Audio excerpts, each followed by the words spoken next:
Now, our next example, 6.3, is going to illustrate the need for our next confidence interval estimate. Suppose we want to know the proportion of all people in the U.S. who take antihypertensive medication. So, in order to know this number exactly, we'd have to go out and survey every single person in the United States and ask each one of those people, do you use antihypertensive medication or not? We need to count the total number of people who do take meds and divide that by the total number of people in the United States. If we were to do that, we would denote that number P, and we'd call that the population proportion. Now, that's impossible to do. I can't go out and survey every single person in the United States, and so I'm not going to be able to know the true value of this population proportion. So suppose we go out and we survey 3,532 people and find that 1,219 of them take antihypertensive medication.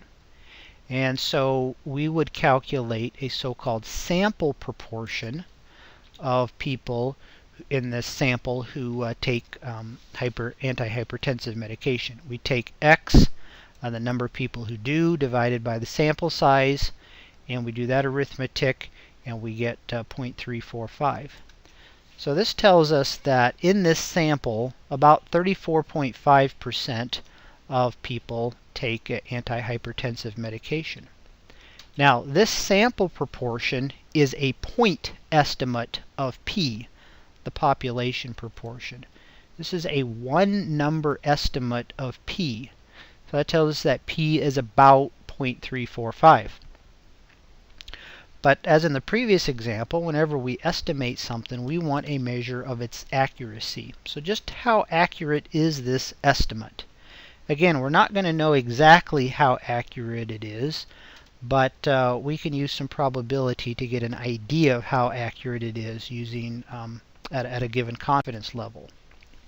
So here's our formula for a confidence interval estimate for P. And again, we want to know the value of this population proportion. We're going to try to estimate that with a confidence interval. And so to calculate this, we need P hat, which is called our sample proportion. We have N, our sample size.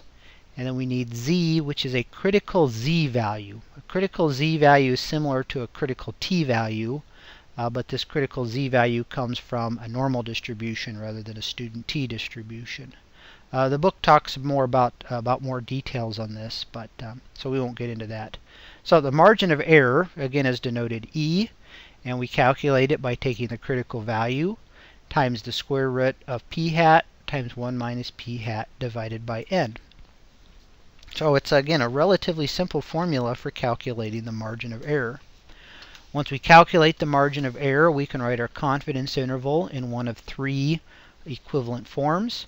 Take this general form of point estimate plus or minus the margin of error, or we could write it in this interval notation, P hat minus E, P hat plus E, or this third form, P is in the middle, it's greater than P hat minus E and less than P hat plus E. They're all saying the same thing, just in different forms. Okay. So let's go back to this example and calculate our confidence interval estimate. So again, we surveyed 3,532 people, found that 1,219 take these medications. Calculate a 95% confidence interval of P, the proportion of all people who take antihypertensive medications. And so we can we've got formulas for this margin of error built in to this workbook chapter 6. Go to the worksheet proportion, and we enter our information over here.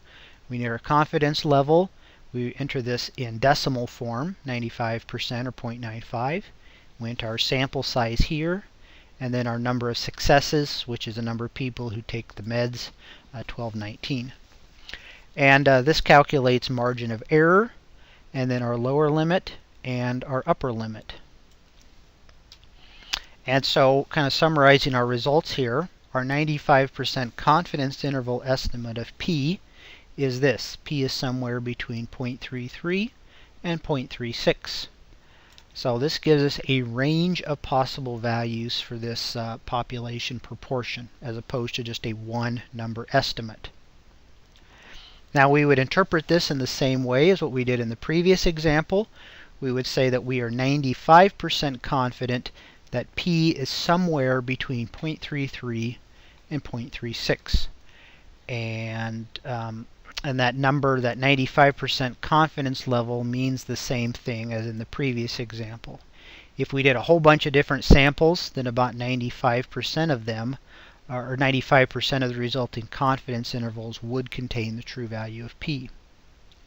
So what this means in even less technical terms is that we are 95% confident that somewhere between 33% and 36% of all people take antihypertensive medications.